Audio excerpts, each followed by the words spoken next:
Cuando ya la primavera no es primavera y en el invierno ya no es invierno, y cuando debe haber calor hay frío y cuando debe haber frío debe de haber calor, nos damos cuenta que los ciclos de la naturaleza nos indica que verdaderamente la ecología del planeta Tierra se encuentra en gravedad.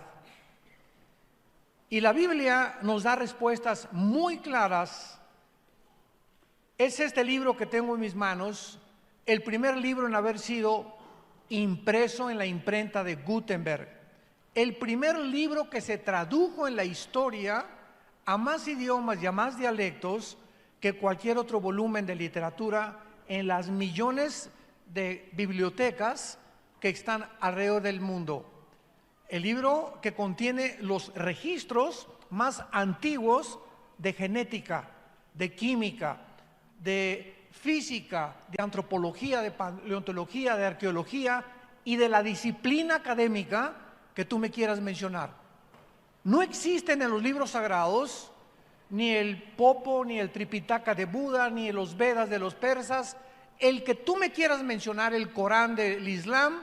No existe un libro ni siquiera que se atreva a comparar los registros históricos, geográficos, etcétera, etcétera, que contiene la Biblia con cualquier otro libro que tú quieras presentarme.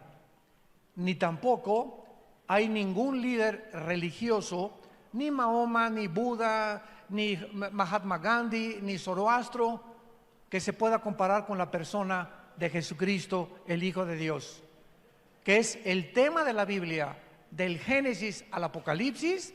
Estos 66 libros nos mencionan y está escondido en muchos de ellos la persona del Hijo de Dios. La Biblia nos muestra claramente en el Evangelio de Lucas capítulo 21 que Jesucristo anunció que antes de que Él regresara, el mundo iba a tener estas características, precisamente, no solamente climatológicas como lo vamos a ver, sino morales también y geopolíticas. La unión actualmente de Rusia con China, con Irán, con Siria y con Turquía no es una coincidencia. Estas 5 naciones que encontramos ahorita unidas, se profetizó hace 2600 años en Ezequiel capítulo 38, que estas naciones, cuando no existían, ¿y cómo podemos determinar qué eran ellas? Por la zona geográfica en la que la Biblia las ubica. Por ejemplo, Rusia ubica la Biblia como el nombre de Magog, porque los magogitas son los que vienen de los godos, de los escitas, y es la región que ocupa exactamente geográficamente las 15 repúblicas en las que se dividió Rusia en 1991.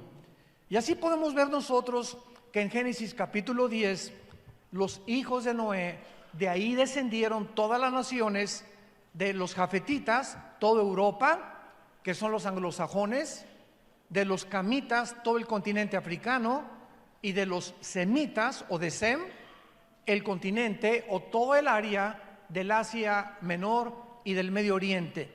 Entonces, es impresionante cómo este libro maravilloso nos puede trasladar de cientos de siglos con anticipación y ponernos en el siglo XXI y corroborar nosotros que solamente Dios pudo inspirar y podemos tener un libro como la Biblia que es incomparable. No hay ningún sistema de filosofía, no hay ninguna ideología humana que la Biblia no haga pedazos. Destruye cualquier sistema de pensamiento que el ser humano ha desarrollado a través de los siglos. Y así podemos nosotros darnos cuenta claramente de que nos encontramos con la verdad.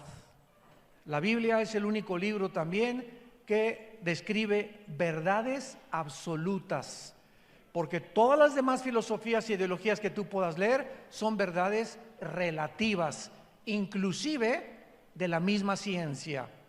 Dice en Lucas capítulo 21, versículo 9, Cristo está hablando: cuando oigan de guerras y de sediciones, o sea, de tumultos y de insurrecciones en las naciones, no se alarmen, porque es necesario que estas cosas acontezcan primero, pero el fin no será inmediatamente. Entonces les dijo: se levantará nación contra nación y reino contra reino. Y esto, damas y caballeros, no se cumplió hasta el siglo XX. Siempre ha habido guerras, desde Caín mató a Abel, pero no fue hasta el siglo XX, 1914, cuando en la Primera Guerra Mundial se unieron naciones contra naciones.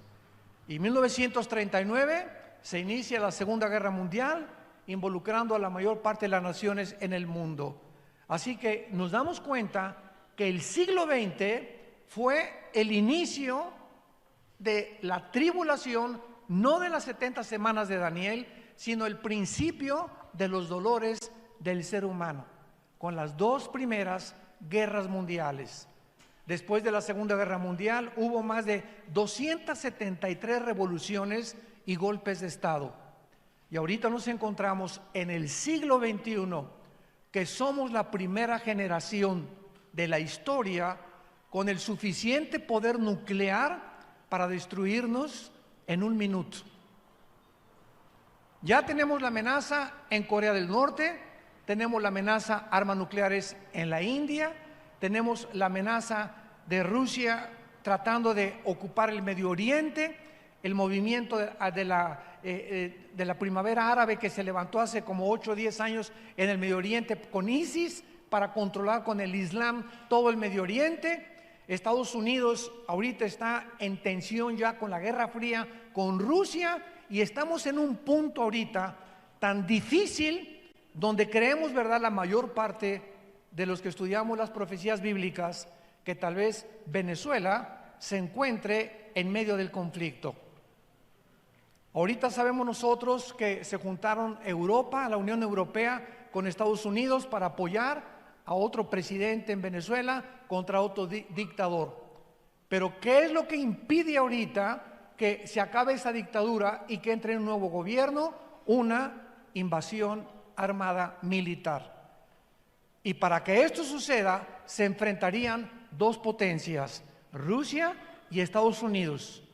Y si esto se lleva a cabo en los próximos días o semanas, nos enfrentamos a una guerra nuclear de proporciones mundiales, donde de acuerdo al cuarto sello del Apocalipsis, moriría casi una cuarta parte de la humanidad. Por eso no se ha hecho nada, y por eso hay una tensión simplemente, ¿verdad?, en la que la única forma en la que se pueda liberar esta nación es a través de una intervención militar. No se ha llevado a cabo por las consecuencias tan terribles en las que se hundiría el mundo antes de que Cristo regrese. Esto es solamente un ejemplo de lo que Jesús dijo: oirán de rumores de guerras. Y es lo que estamos oyendo. Los tambores de guerra se oyen en el mundo entero. Muy bien, el libro de Isaías capítulo 24 nos describe hace, apúntenlo, 2700 años. Este libro fue escrito hace 2700 años por el profeta Isaías. Y este libro se encuentra y se descubrió en 1948 en los rollos de Qumran, en el Mar Muerto. Y si tú vas a Jerusalén, ahí en el Museo del Holocausto se encuentran los originales, los papiros escritos en arameo y en el hebreo del libro de Isaías, tal como lo tenemos en la Biblia. Así que cuando hablamos de la Biblia y citamos lugares geográficos, hablamos de ideologías, de sistemas de pensamiento, de nombres de reyes, de nombres de príncipes, de nombres de gobernantes, no estamos especulando ni hablando de Alicia en el País de las Maravillas. Estamos hablando de historia, estamos hablando de geografía, que la arqueología ha corroborado y ha comprobado que las regiones, los lugares, los presidentes, los nombres que están escritos en la Biblia forman parte de la historia. Así que no venimos a cuentos de hadas, venimos con un libro sobrenatural. Veamos lo que el profeta hace 2700 años profetizó, cómo iba a acabar el mundo y las razones por las cuales el mundo, síganme con mucho cuidado, se encuentra en las condiciones en las que se encuentra actualmente.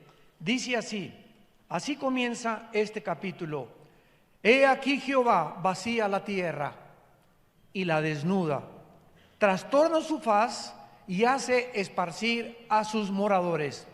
Vemos en primer lugar que es Dios mismo el que está a punto de juzgar el mundo. ¿Por qué? Porque somos agentes morales responsables. Damas y caballeros, nosotros no venimos del chango, ni de tu tía la chita. No venimos ni somos el resultado de un proceso evolucionario fortuito o accidental. Cuando en 1954 los doctores Watson y el doctor Crick les dan el premio Nobel de Medicina por descubrir el ADN, el ácido desoxirribonucleico, que es el que está impreso en cada una de las billones de células que el cuerpo humano tiene, el 63% de los científicos ateos dejaron el ateísmo, simplemente porque la genética nos demuestra y nos comprueba que es imposible que una especie tenga una mutación hacia otra especie. O sea, un perro jamás será un gato, un hipopótamo, un dinosaurio, un camello jamás será un león, un caballo jamás será del ganado vacuno o equino o un caballo, por la genética del ADN. Entonces, biológicamente se demuestra, ¿verdad?, las mentiras que se creyeron durante casi un siglo y que se siguen enseñando en las universidades, que venimos de chita. Pregúntale a tu maestro a quién se parece su abuelita. La mía era muy bonita. No era oaxaqueña, pero era también bonita, ¿verdad?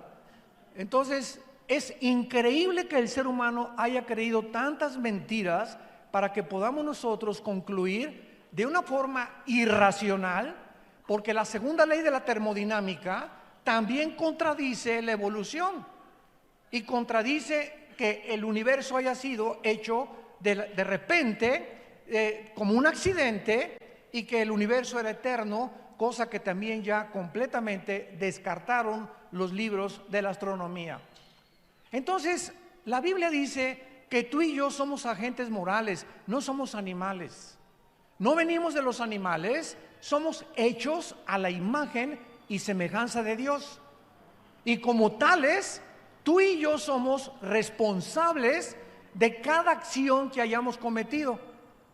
Y el mensaje glorioso de la Biblia es que como somos todos pecadores y no hay nadie que haya guardado los 10 mandamientos, nadie más que Jesucristo, el mensaje de la Biblia es que un hombre hace 2000 años paga por nuestros pecados, que es Dios mismo hecho en la carne, para decirnos que nuestro pasado puede ser borrado si creemos en el sacrificio que Él hizo en la cruz del Calvario.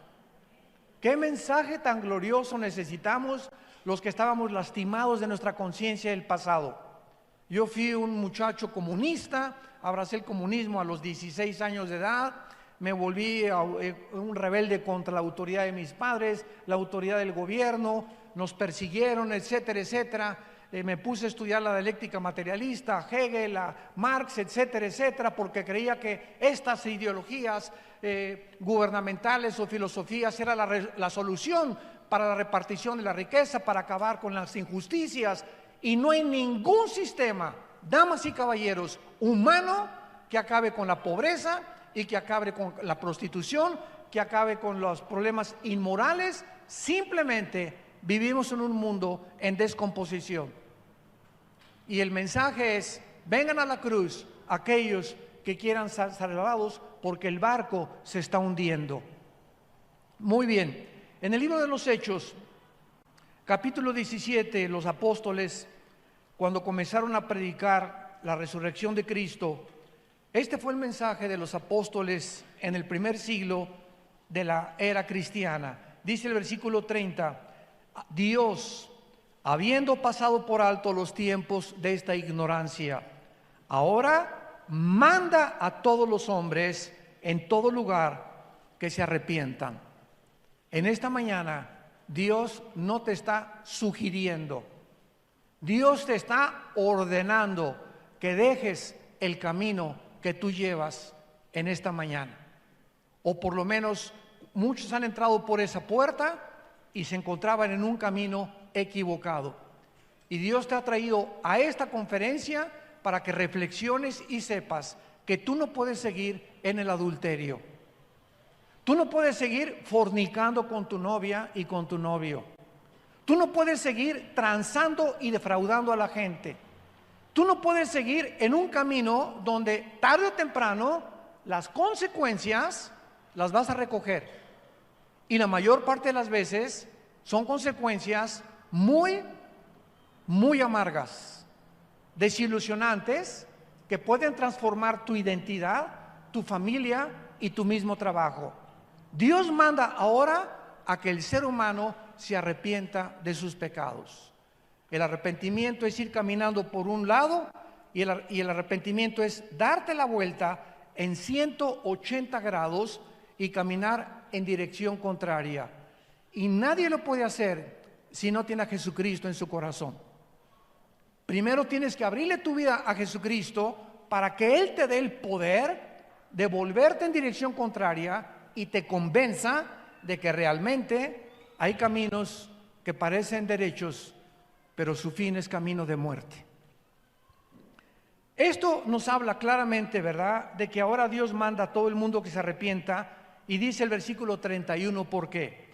Porque Dios ha establecido un día en el cual te juzgará. Dios ha establecido un día en el cual juzgará al mundo con justicia por aquel varón, o sea, por Jesús, a quien designó, dando fe a todos con haberle levantado de los muertos. Regresamos a Isaías 24 y dice el versículo 2, y sucederá como al pueblo, como al sacerdote, como al siervo, como al amo, como a la criada, como al ama, como al que compra, como al que vende, como al que toma prestado, como al que da logro, así al que lo recibe. En segundo lugar, será un juicio universal.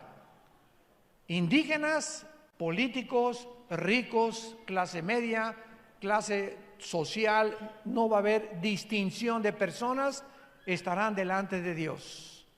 Y cada ser humano en el día del juicio va a ser juzgado de acuerdo a la luz que haya recibido acerca del conocimiento de Dios. Muchas veces me han preguntado, oiga, ¿y qué pasará con aquellos que nunca oyeron de Cristo? Es una muy buena pregunta. ¿Y qué pasará, por ejemplo, con los budistas, pues, que nunca hablaron de Cristo ni tuvieron la Biblia? Muy buena pregunta. Y los musulmanes que también nunca han oído hablar de Cristo, y los indígenas, los aztecas, tlaxcaltecas, chichimecas, mixtecos, que nunca oyeron hablar de Cristo ni de la Biblia, ¿cómo los va a juzgar Dios? La Biblia tiene la respuesta en Romanos 2, del 12 en adelante. Y ahí el apóstol Pablo explica en Romanos 2, del 12 en adelante, que las personas que han muerto sin el conocimiento de la Biblia, para que tú lo sepas y no te andes preocupando qué les va a pasar a los demás, los que han muerto sin el conocimiento de Cristo y sin el conocimiento de la Biblia, Dios los va a juzgar por su conciencia. El día que Cristo juzgará los secretos de los hombres. Entonces no nos preocupemos por la gente que no ha oído hablar de Cristo. Ni, por ejemplo, mi padre, nosotros éramos sumamente católicos. Yo quería a los 12 años ser cura y estuve en el seminario salesiano durante casi un año y haciendo el noviciado aprendí un poco de latín, era a monaguillo y yo quería abrazar el sacerdocio, era muy místico de niño, etcétera, etcétera. Y cuando nos dijo un arzobispo que teníamos que hacer el voto del celibato sacerdotal, le pregunté, perdón, excuse me, ¿qué es eso? Y me dice, a esa edad que yo tenía 13 años, es que ustedes tienen que hacer un voto que no se pueden casar jamás. Y recuerdo que esa misma tarde, estábamos en Acapulco en el seminario, ahí en la colonia Costa Azul, pasó una güerita en una bicicleta, muy parecida a mi amor.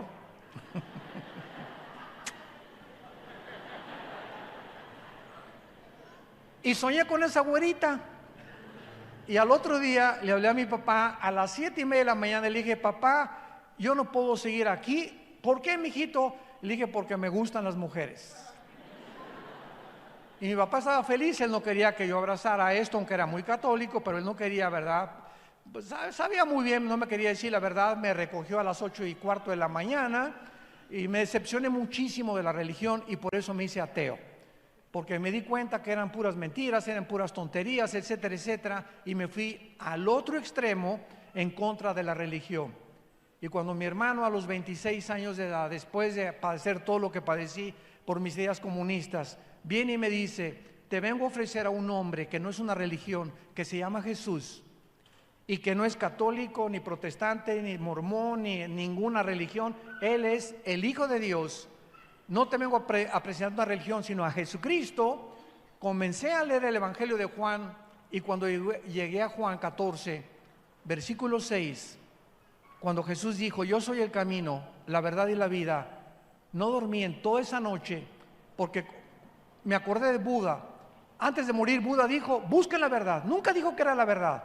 Mahatma Gandhi, un hombre que a través del pacifismo evitó que los ingleses conquistaran la India. Y Zoroastro, y así me fui con todos los líderes. El Che Guevara, tenía una foto del Che Guevara así grandísima en mi cuarto, ¿verdad? Me di cuenta el pobre hombre cómo murió en Bolivia, cómo fracasó la extensión del comunismo cubano en Sudamérica, cuando él con 4, 5, 6 hombres se encaminó para allá. Yo estaba a punto de irme a entrenar ya en las guerrillas urbanas, y todas estas cosas, cuando oí de Jesucristo, caí de rodillas y le pedí que entrara a mi corazón. Me encontraba en un estado de existencialismo impresionante y me di cuenta, ¿verdad?, que yo no podía luchar contra Dios. Que si yo amaba la verdad y me quería apasionar por algo, sería con Jesús.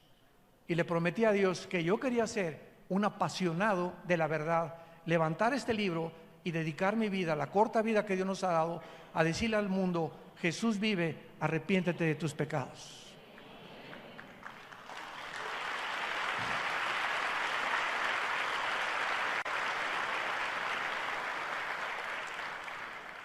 El versículo 4 de Isaías 24 continúa diciendo, se destruyó, cayó la tierra. Recuerden, esto fue escrito hace 2700 años. Se destruyó, cayó la tierra. Enfermó, cayó el mundo. Enfermaron los altos pueblos de la tierra. Y la tierra se contaminó bajo sus moradores.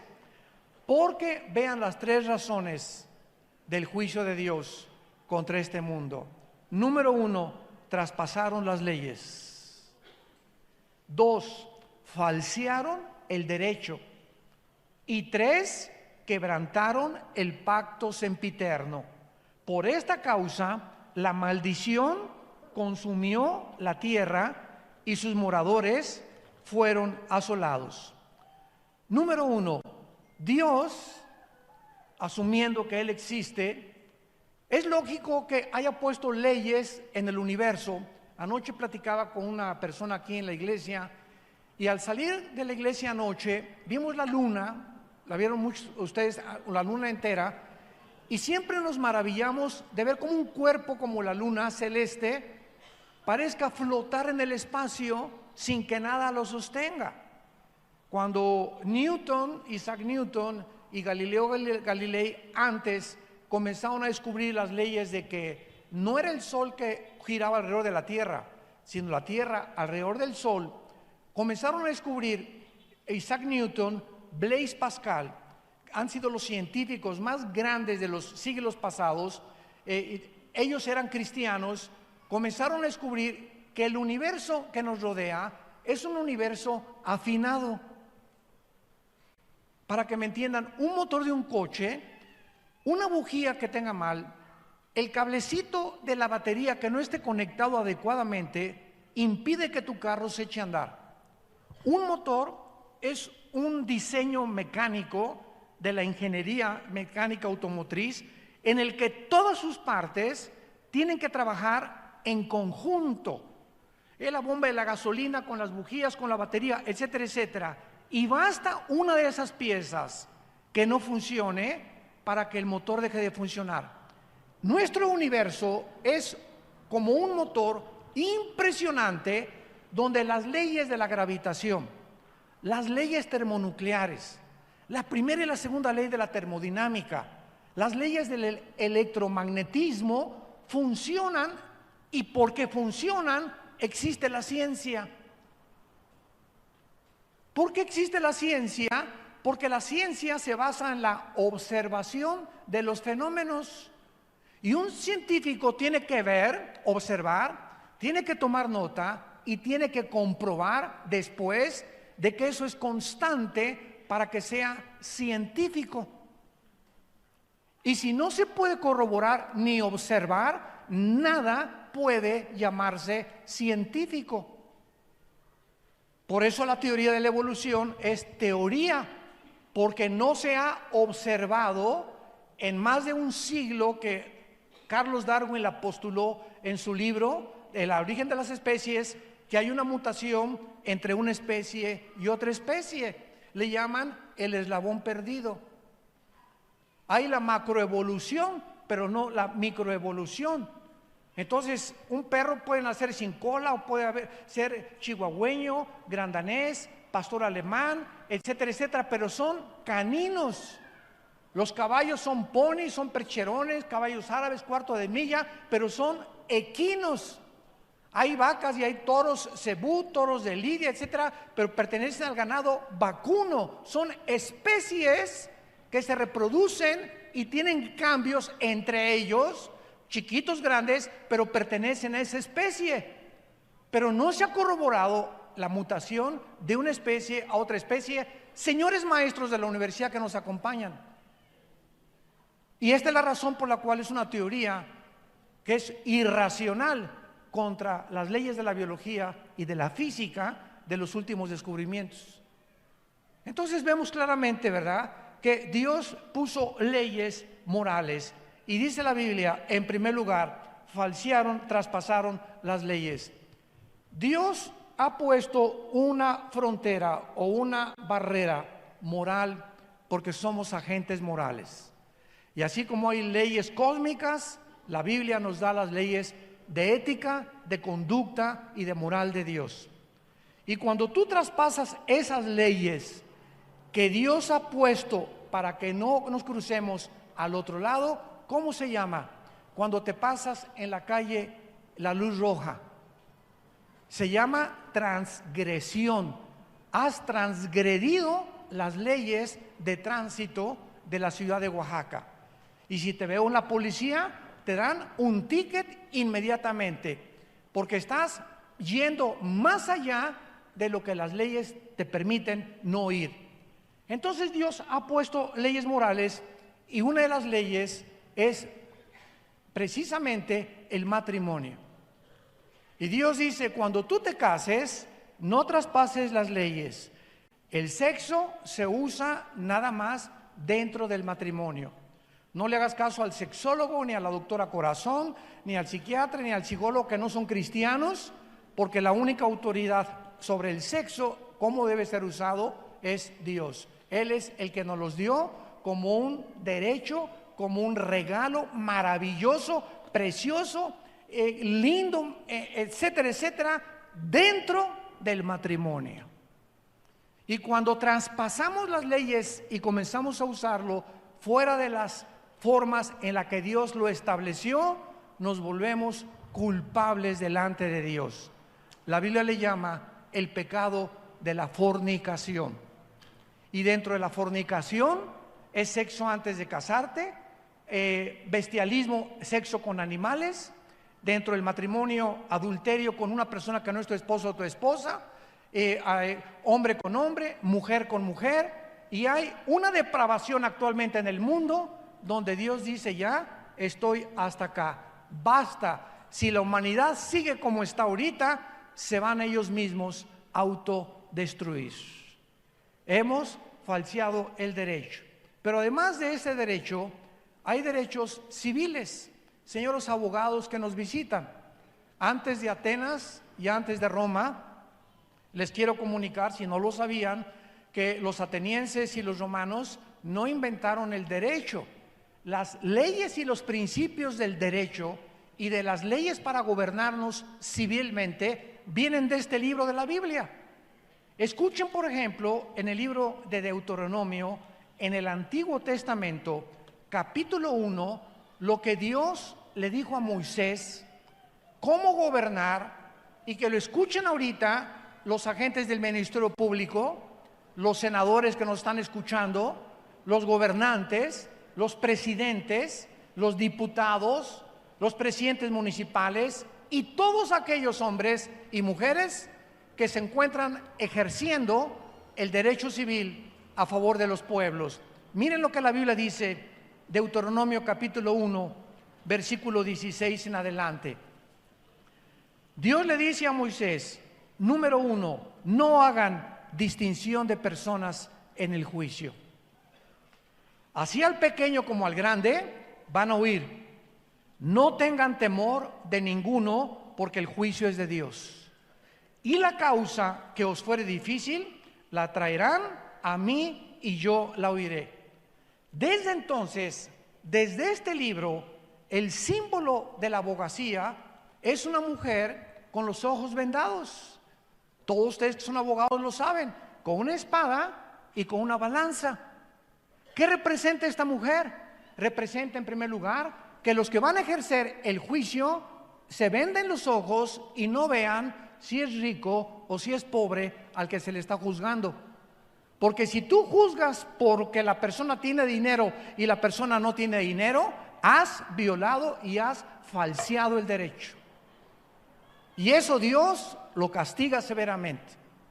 Número 2, la espada representa la justicia. La justicia tiene que ser ejercida y tiene que ser llevada por el Estado de derecho, porque si no hay justicia en un pueblo, no puede un pueblo ser gobernado.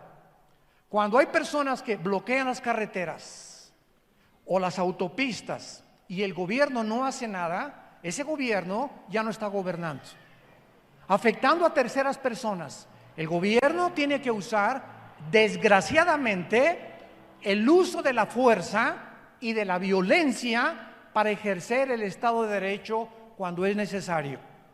Y en un caso así, se manda a granaderos, o se manda gases lacrimógenos, o se manda a militares, pero nadie puede atreverse a bloquear los caminos federales sin que nadie del gobierno los interrumpa. Cuando hay manifestaciones y se les permite tener manifestaciones y bloquear las calles a las personas, el gobierno ha dejado de gobernar. Porque para eso es el Estado de Derecho. El gobierno tiene que garantizarnos a todos los ciudadanos en todas las naciones del mundo nuestra libertad, nuestra seguridad y el Estado de Derecho. De ahí viene lo que se deriva, que se fundó en 1949 como los derechos humanos. La Biblia dice, falsearon el derecho. Hemos llegado a un punto donde la corrupción de los gobiernos no tiene nombre en el mundo entero. Ya no se juzga con justicia, ya no se juzga con derecho. La corrupción es como un microbio, como una ladilla, ¿verdad? Que comienza a crecer, a crecer, a crecer, a carcomer, a carcomer, a comer, hasta que descompone el carácter de los seres humanos.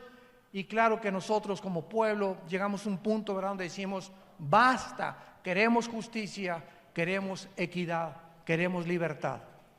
En segundo lugar, dice la Biblia que no solamente se han traspasado las leyes y falseado el derecho, y el más grave mandamiento por el cual Dios va a juzgar a la humanidad, lo dice el versículo 5, quebrantamos el pacto sempiterno.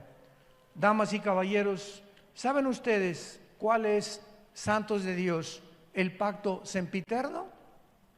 El pacto sempiterno, o sea, que es eterno y que es inviolable, es el matrimonio. El matrimonio es la institución más santa, más sagrada, la más grande que Dios ha establecido antes de los gobiernos civiles, de los estados, de los patriarcas, de las escuelas, antes que cualquier cosa en la creación humana. Dios estableció el matrimonio como el fundamento de las sociedades.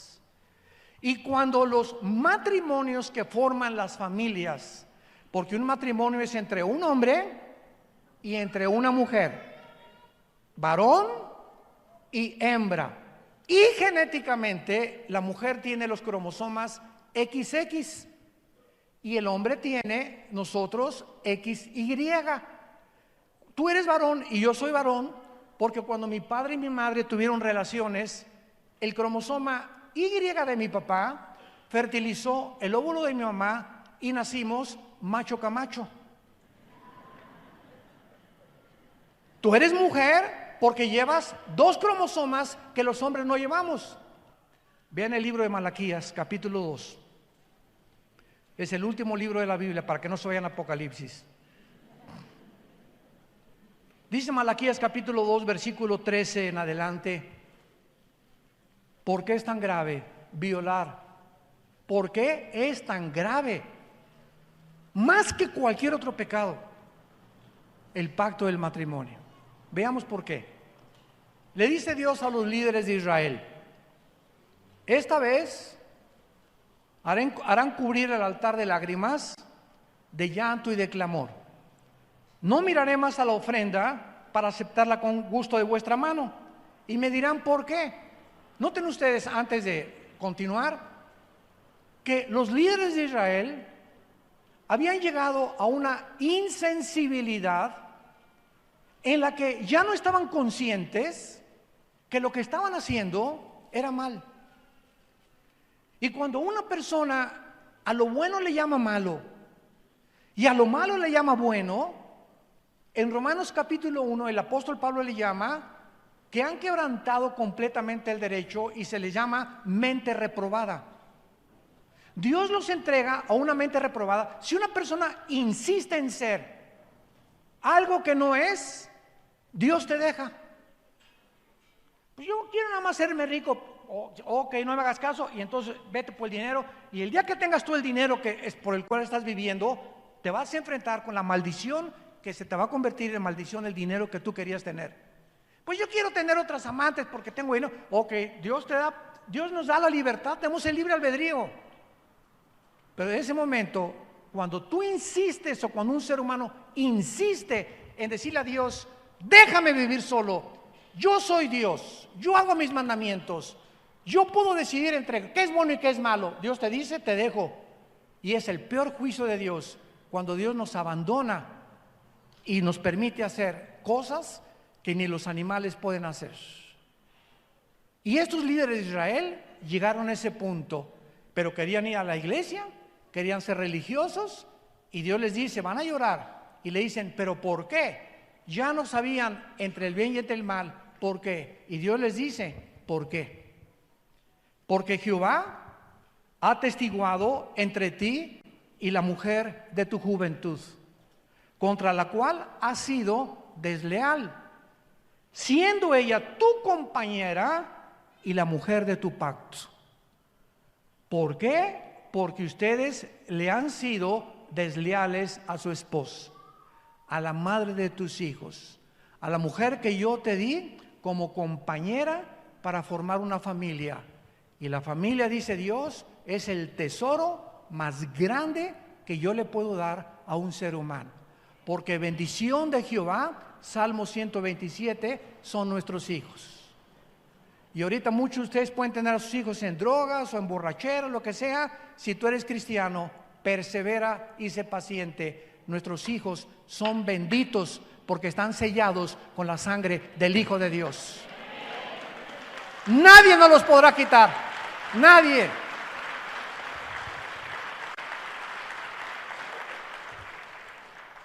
Esto me impresionó tanto hace algunos años que me puse a investigar la etimología o el significado de la palabra que se usa aquí, desleal, que es la palabra o el adjetivo que usa Dios contra los hebreos. Y a los que les interese la palabra hebrea, bagad, con B de bueno, G de baj, H, A y D de David al final, bagad.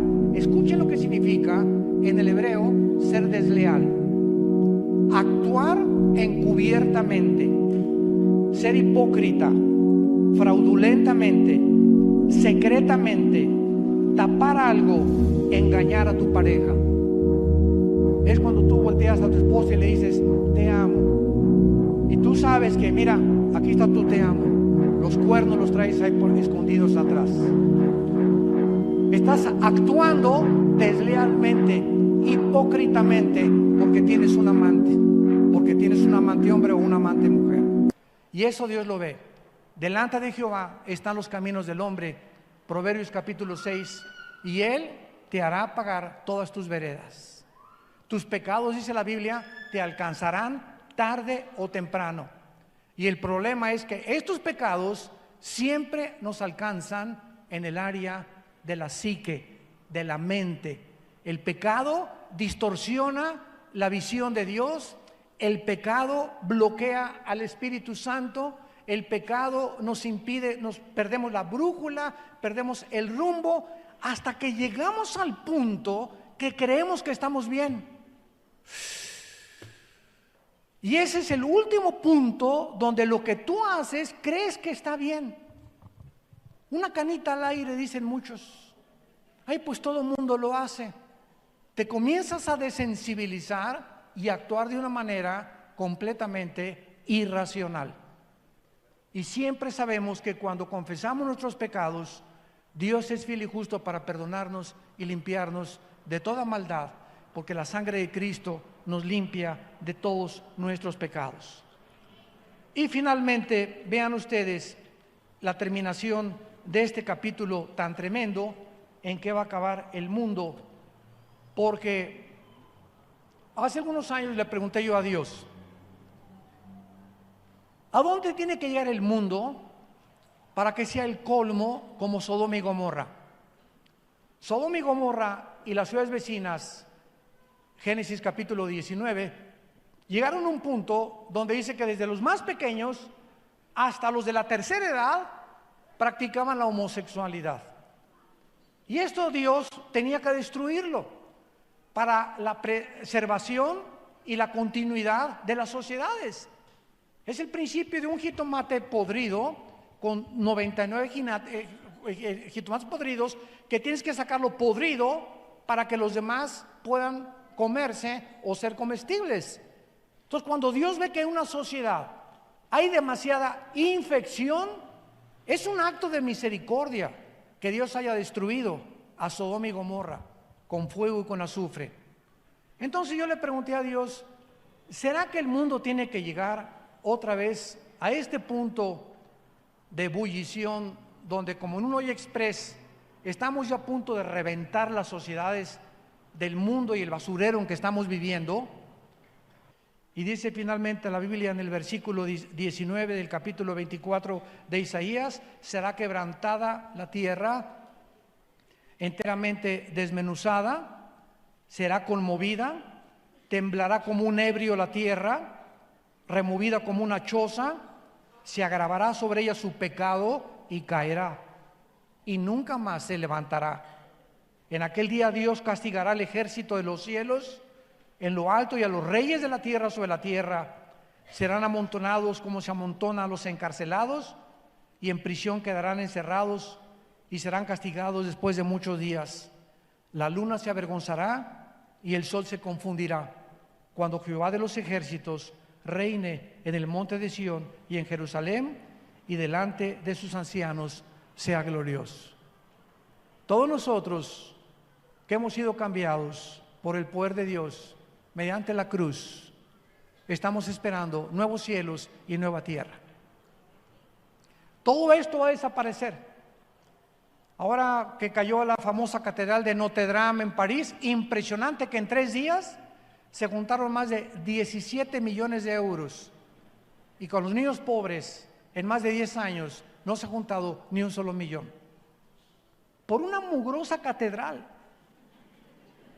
Porque es lo que eso, la cultura, el arte, lo que tú quieras y mandes, pero es cemento y estatuas, y sí tienen un valor cultural, claro, y el arte es maravilloso, pero es increíble que el ser humano le ponga más énfasis a las cosas del arte que a nosotros mismos. Eso es lo que trato de decirles, a qué grado hemos llegado de desensibilización.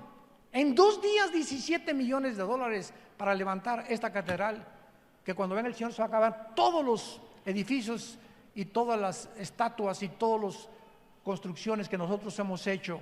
Y dice la Biblia que en aquel momento podremos saber que nuestra fe no fue en vano. Gracias le damos a Dios porque por medio de la resurrección de Cristo nos hizo renacer para una esperanza viva. Y en esta esperanza permanece tú hasta el final. Dios recompensa cuando perseveramos hasta el final, seamos fieles hasta la muerte. ¿Cuántos de ustedes en esta mañana quisieran entregarle su vida al Hijo de Dios? Inclinemos nuestra cabeza por unos momentos y ahí desde tu lugar, Dios te ha hablado a través de la Biblia. Dios te ama, porque de tal manera te ama Dios, que la única manera y la más dramática manera en que nos demostró su amor es muriendo en nuestro lugar, pagando el santo por los injustos, el inocente por los culpables. Esto se llama en la Biblia gracia, algo inmerecido, algo que es indigno de nosotros y que nadie podía ganarse, ni por buenas obras, ni por sacrificios. Es el mensaje glorioso de la cruz. ¿Qué nos pide Dios? Arrepentirnos de nuestros pecados. Que en este momento que escuchas este mensaje reconozcas que estás mal, que estás enfermo, enferma, moral y espiritualmente, y que no puedes seguir más en este camino. Y que Él está dispuesto en este momento a entrar en tu vida, llenar tu corazón con el Espíritu Santo y darte el poder que nos ha dado a millones de personas en el mundo para que la corta vida que tenemos la dediquemos a Él, vivamos para Él y podamos hacer su voluntad. Lo único que tienes que decirle es estas palabras: Señor mío y Dios mío, te pido perdón por mi vida. He pecado contra ti. Creo que en esa cruz tu Hijo pagó con su sangre algo que yo nunca hubiera podido pagar, jamás, ni con ninguna religión, ni con buenas obras, ni con sacrificios. Él pagó en mi lugar con su muerte en la cruz. Y te pido, Jesús, en este instante, porque creo que a los 3 días resucitaste de los muertos, que entres a mi vida como mi Señor y mi Salvador.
Amén.